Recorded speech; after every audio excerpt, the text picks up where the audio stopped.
มาพุทธมาปล่อยที่สิ่งที่มันอึดอัดในใจมาตลอดมาเมื่อนี้ก็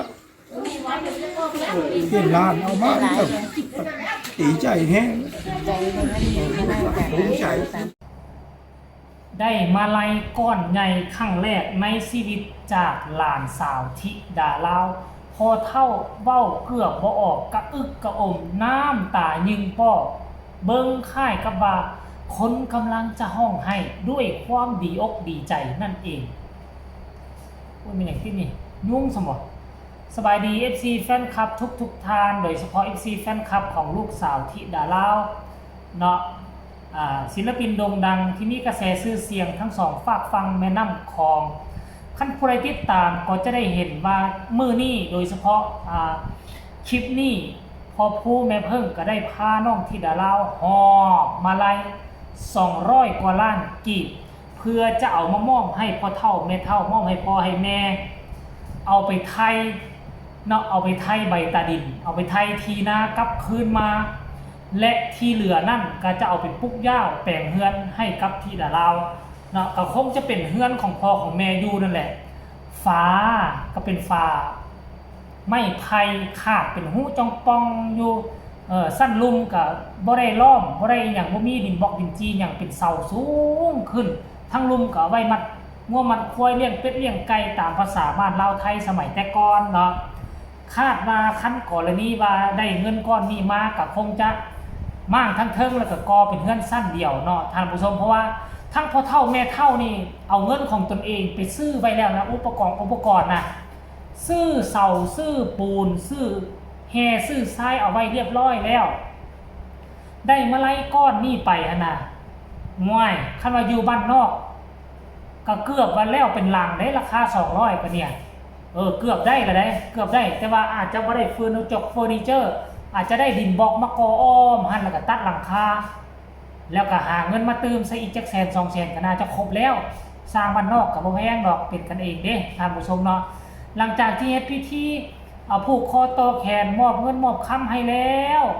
เพิ่นก็เว้าความในใจกะอึกกะอมน้ำตายิงป้อเอามือจับตัวเองไว้ท่านผู้ชม FC แฟนคลับเว้าบ่ออก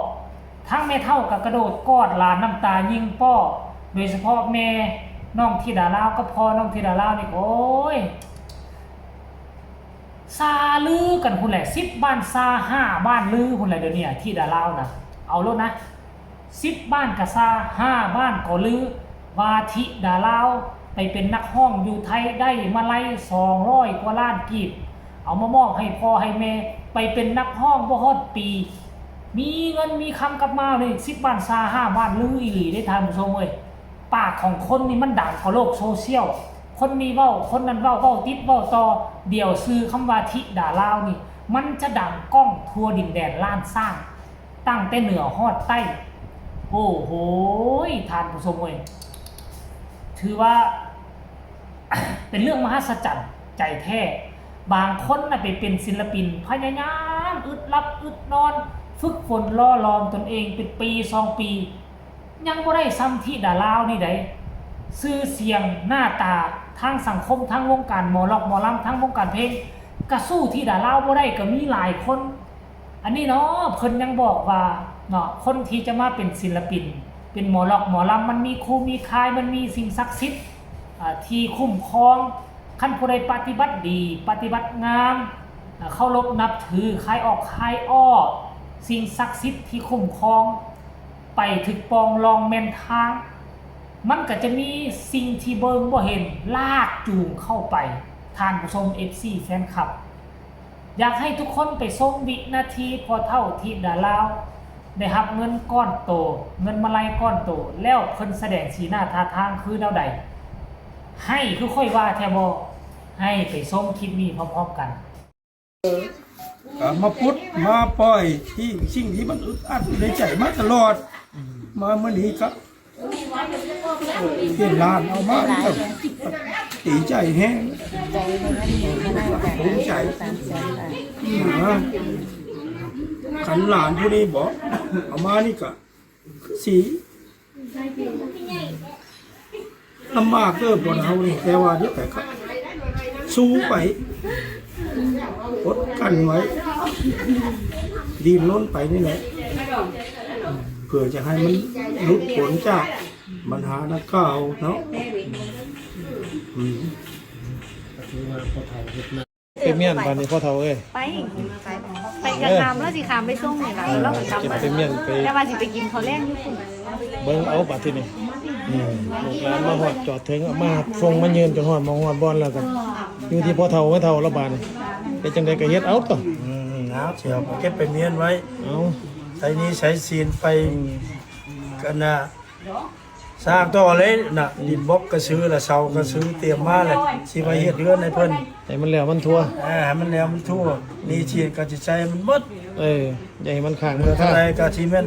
สิเฮ็ดเรือนนี่แหละ อืม คักบ่ โอ้ยคักแล้วดีใจน้ำลานนี่เองเนี่ยคันบ่มีลานคนนี้มาตูมาชูนี่ก็โอ้ยเนาะจักสิว่ามันหยังแย่แล้ว ร้านข้างๆนี่เนาะร้านก็ร้านข้างๆเนาะไปปลูกท้ายเอาเนี่ยกองเชากับอันนี้กองดินบล็อกไปจะได้มาพอเท่าตามแล้ว ในเวลาเมียนของเพิ่นแล้วได้บ่ เห็ เนี่ย นแล้วไป มีเงินแสนขึ้นเฮือนเพราะมันเงินแสนแล้วก็เป็นเงินจีนแล้วมัน200กว่าล้าน เห็นบอก FC แฟนคลับ เห็นความสุขบอกสิ่งที่เขาห้องให้ฝ่ายน้ำหูฝ่ายน้ำตาบ่ได้หมายความว่าเพิ่นบ่มีความสุขปกติแล้วเฮาจะเห็นกันอยู่ในสังคมทั่วไปบ่แม่นเวทวงการหมอลำนะกลัวเฮาจะได้กินแห้งลูกประมาณ20 ปีขึ้นไปส่งเขาเฮียนตั้งแต่อนุบาลจนฮอดอายุ18-19 ปีจึงจบมหาลัยจบมหาลัยแล้วไปหาเวียกเฮ็ดก็หวังว่าสิได้เงินเดือนเลยมาจุนเจือครอบครัวบ่พอกับแม่ยังหาเงินเติมน้ำมันรถให้ก่อนเดือนแรกเดือนที่2น่ะจึงได้เงินเดือนมาครับพ่อแม่บ่ได้หวังว่าสิให้ลูกมาเลี้ยงดูปูเสือดอกขอให้ลูกกุ้มตนเองสากลเงินเดือนแรกหลังจากจบมาน่ะมันเป็นแบบนี้ได้แต่ว่ากงกันข้ามกับทุกมื้อนี้นับตั้งแต่มีวงการหมอลำมาหั่นน่ะถือว่าพ่อแม่ทั้งลาวทั้งไทยนี่ได้กินแห้งลูกไวเกินเท่าที่ควรปกติสิได้กินแห้งลูก20 ปีแต่ตอนนี้10 กว่าปี10 ปีบางคนก็9 ปีได้กินแห้งแล้วเป็นต้นคืออาอายสกุลนครนี่เด็กเข้าวงการตอนอายุ9 ปีพ่อแม่ปู่ย่าตายายได้กินแห้งตั้งแต่อายุ9 ปีแล้วคันบ่มีวงการหมอลำนี่ก็ถือว่าสังคมไทยลาวก็คือยังทุกข์ยังยากขาดเคินส่วนจะได้กินแห้งลูกได้สู้ซนหาเงินส่งลูกเรียนส่วนสิจบปริญญาผมเจ้าว่ามันง่ายสันบอกโอ้โหเนาะเอ้าสรุปล้มแล้วกะขอแสดงความยินดีกับครอบครัวพ่อแม่ปู่ย่าตายายของน้องที่ดาลาวเนาะเงินที่น้องที่ดาลาวนำมาให้ก็บ่แม่นว่าสิให้เพิ่นเอาไปใช้ไปจ่ายเพิ่นก็สิเอาไปเฮ็ดบ้านเฮ็ดเรือนให้พ่อให้แม่ให้น้องที่ดาลาวได้อยู่เฮือนดีเฮือนงามคือบ้านคือเมืองเพิ่นเป็นศิลปินมีกระแสขนาดนี้คันสิให้พ่อให้แม่อยู่เฮือนฝาไม้ไผ่ขาดพุเดี๋ยวคนอื่นเขาสิมาวิพากษ์วิจารณ์คนอื่นเขาสิดูหมิ่นดูถูกว่าจะเป็นลูกเนรคุณได้ทานผู้ชมเนาะผู้ใดเห็นคลิปนี้แล้วเบิ่งแล้วรู้สึกดีอกดีใจเบิ่งแล้วรู้สึกแนวใดก็คอมเมนต์มาฝากกดไลค์กดแชร์พ่อกันใหม่ในคลิปหน้าสบายดี